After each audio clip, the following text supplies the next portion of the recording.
état d'esprit, je suis un peu stressée à vous dire pour essayer le flyboard. Mais je pense que ça va être c'est un concept assez sympa et assez fun qui pourrait être accessible à plusieurs personnes telles que des filles. Donc on va essayer et je vous dirai mes impressions après.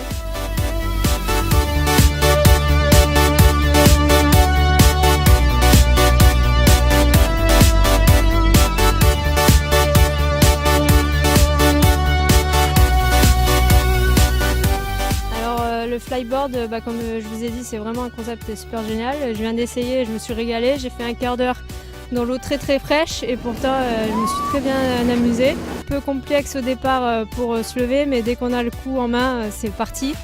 Et c'est super génial, franchement j'adore.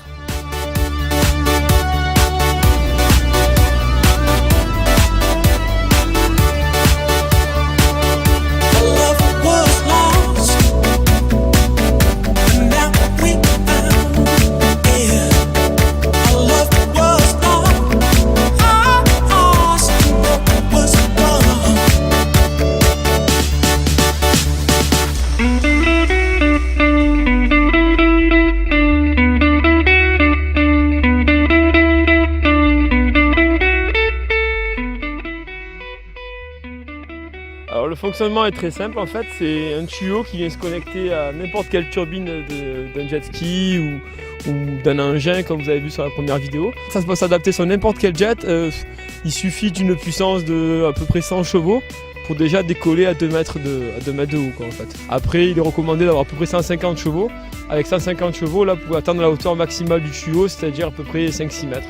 Le principe est simple, c'est un tuyau donc on connecte, il y a un système de rotation qui permet en fait de maintenir le tuyau en pendulaire. Il y a un système de rotation ici au niveau du tuyau qui permet que le tuyau ne s'en mêle pas et aussi de pouvoir faire des virages assez facilement. Ensuite vous avez donc là vous pouvez voir les buses principales qui permettent de donner la poussée pour décoller. Et ici vous avez les buses en fait de stabilisation qui viennent se fixer aux mains. Alors en fait, on a 3 versions au niveau du flyboard. On a la première version qui va être en fait dédiée à tout ce qui est location, initiation et pour les personnes qui sont vraiment en apprentissage, où la personne en fait est sur le jet, elle s'occupe de démarrer et de gérer l'accélérateur. Donc ça c'est vraiment la version la plus simple pour apprendre. Au moins l'utilisateur de la flyboard n'a pas besoin de gérer la puissance délivrée, il ne gère uniquement la hauteur qu'avec l'inclinaison des pieds.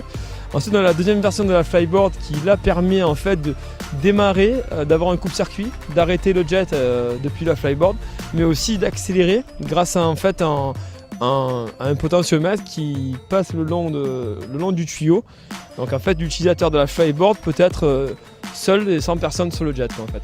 Il y en a la troisième version qui sera commercialisée que dans 1 an ou 2, où là carrément on a construit en fait un engin qui est ni plus ni moins équipé d'un moteur marin comme un jet et d'une turbine, mais monté directement à l'envers pour pouvoir propulser l'eau directement dans le tuyau vers l'avant, qui n'est pas conçu pour prendre des vagues comme un jet, donc beaucoup plus léger, beaucoup plus petit, et du coup on arrive à des performances et des vitesses de vol beaucoup plus importantes.